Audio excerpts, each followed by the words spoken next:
we are back with another Gunpla review. Today we're gonna review the Iron-Blooded Orphans High Grade Sigrun or Sigrun, I'm not sure. Fairly recent release kit. One thing that I noticed right away on this box is the new Bandai Namco sticker. Every new kit that will be released or will be reprinted will have these stickers from now on. And another good thing that I've noticed on these new boxes are the English text around it. As you can see, it's not only Japanese, it also includes the translation of it in English. It's really nice, so I can actually take advantage of what's written on the boxes now. Really excited to build this kit because I really like the design of the IBO kits. Let's open it up. We're welcome with two bags of runners and the manual. Starting from the runner A, we have a lot of colors on runner A. We have the Titan bluish color. We had the dark gray, the usual color for the internal parts. We have the white, and we have some gold here for the spear. Moving on to runner B, it's mostly the internal part of the Gunpla, so it's all dark gray. For runner C, this is the main color of the mobile suit. I've never actually seen a Gunpla that has this purple color. And moving on to the last runner, runner E, which is white. I just don't know why they just don't include it in the runner A, right? Just like right here or right here. Or maybe just separate the whole white runner. But yeah, this is runner E. Just a little bit of white parts. It also comes with pole caps as usual. Also have stickers. Unfortunately, it also includes the flimsy wires. If I remember correctly, when I built the high-grade Barbatos Lupus Rex, it doesn't feel like this. This is flimsier than those. So yeah, I really hate this. For the manual, it's not only the box that has been changed. If you can see here, it also includes the English descriptions now. You can see, you don't have to use your phone anymore to translate everything. So if you have a friend that's been really scared of starting to build Gunpla because of the Japanese instructions, you can actually convince them now because it has been translated to English now. The other thing that I'm always looking at in the manual is the color if you're following these review videos. So yeah, remember that I used to translate all the colors.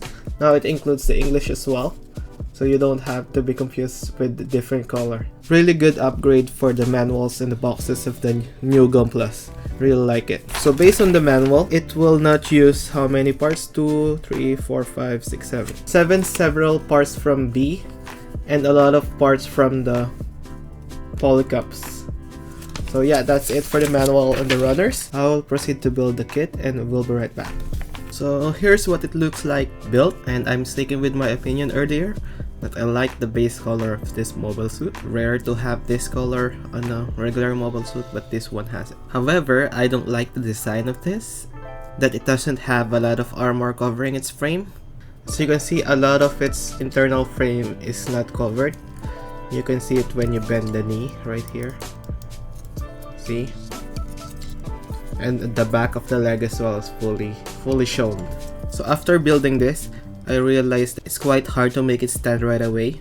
So you have to pose it like standing in an S form to make it stand. If you just try to make it stand like straight, it will not stand at all. I also like the head design of this. I like the ear looking parts as well. Rather than the most common V-fin, it also has this singular line for the sensor. But I actually hate this part of the head, the mask. It's noticeably separate from the rest of the head, as you can see here. It would be awesome if it's like a little bit more closer to the main part of the head, right? So for size comparison, here it is next to the entry grade RX-782 and the SD Stray Red frame. With the current S pose, you can see that it's about the same height as the entry grade, but if you manage to make it stand straight up, it would be a little bit taller than the entry grade. So for the armaments, this mobile suit comes with the Valkyria Rapier, which actually looks like a lance in my opinion, a small looking lance. So you can see it's rounded and then pointy at the end. It was mentioned in the manual that's meant to have a gap there, which actually looks weird in my opinion. Other than the Valkyria rapier, it also comes with the Valkyria round shield right here, which actually looks cool in my opinion. I actually like the design of this, and it's also color separated. This white part is separate from this part, and this part is separate from the back part, so you can easily paint it separately. It also comes with these 4 anchors, which is actually designed to grapple or hold someone when you want to stab them easier or kill them easier. I mean when you're using the mobile suit. For spare parts, other than the mentioned parts earlier that will not be used for this mobile suit, you will have a left open hand and a right alternative holding hand. This right alternative holding hand has the double joint a little bit lower than the other one. Let me show you right there. So if you wanna host your mobile suit holding the rapier and a little bit more poseable, because it will not be straight up holding the rapier, it will be like a little bit slant. So if you want it holding like from behind, it will look better. This kit has the common peg hole for the action base, and it also has some peg holes in both of the arm. This is where you insert the shield right there, but you can also put the shield on the other side. And this thing as well, it also has a peg hole on the back waist armor, which actually I don't know what would you put on that other than the shield. It actually looks weird with the shield on it, so I'd recommend it. While we're at it, why not do the shake test, both with or without weapons? Yeah. So this, the only disadvantage of the most IBO kits, it's mostly just the ball joint on the waist. That's the weakest part of the IBO kits, the waist part.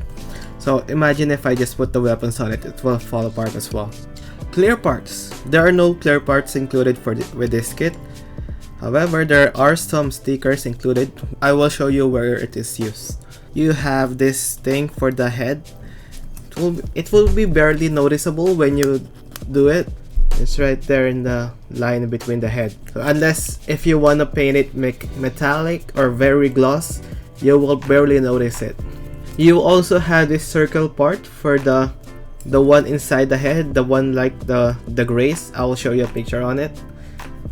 And it also has these 4 sensors that's actually used on the mask right here.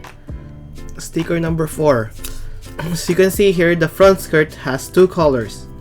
You have this base color violet and you have this dark blue, Titan blue. However, the back part doesn't have it. It's just one part. To solve that, they just provided you with a sticker, which I actually don't like. Why did you do the front skirt and not the back skirt? Also have this 4 sticker number 5, which are actually used on the shield. You see this part, the violet part in between the anchor and the white part? That actually should be black instead of purple. Or violet, I mean. It is still common to have color inaccurate parts on this high grade kits. So let me show you which parts are not color accurate. So first, these rectangles on the kneecaps, on the knee parts, are supposed to be black. Let me show you right here. The same with the rapier and the side skirts. The one on the side skirts are barely noticeable right here. The one on the rapier that I was talking about are the rectangles right there. One is between the mold line as well. The most infuriating color inaccurate part of this kit actually is the cables, the big cables on the limbs. As you can see here, you have these 2 huge cables, another on this side. You have the 2 on the back as well. They have the white parts for this huge cable in the chest, but they didn't make you white parts for these cables on the limbs. Let me show you the white runner, which actually have some parts that will not be used in this specific kit.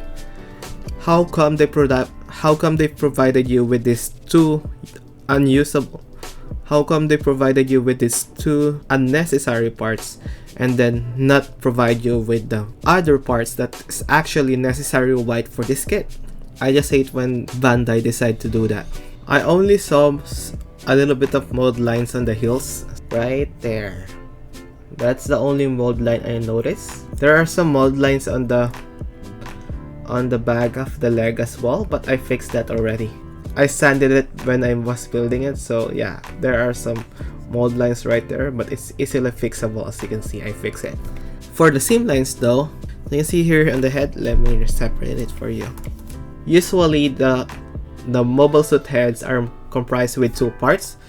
There's the one on the front and one at the back. So there will be seam lines in the middle, but this one has the seam line horizontally right there. Other than the head, you also have a seam line on the shoulder. It's barely noticeable because it's actually detailed to have a line in between.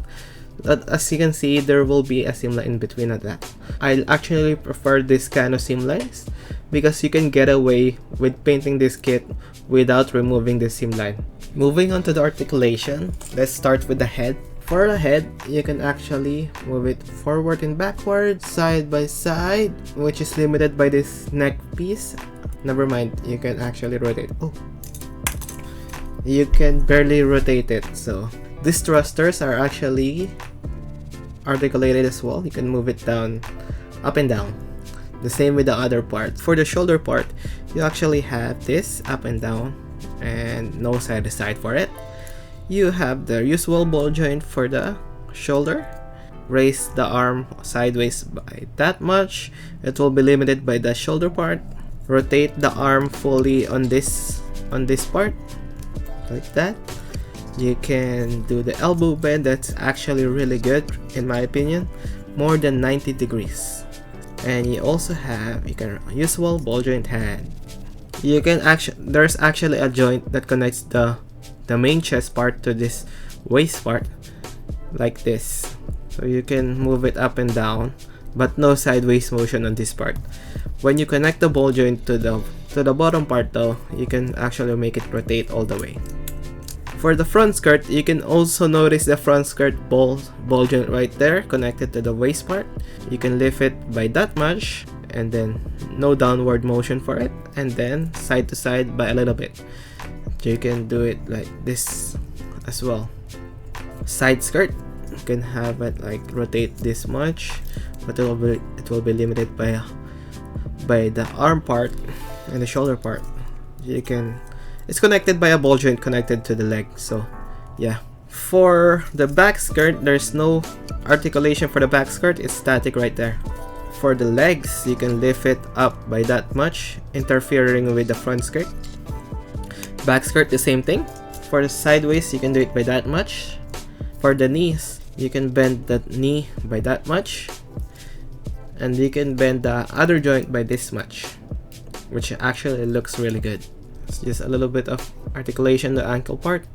Feet is actually connected with two joints. So let me show you here.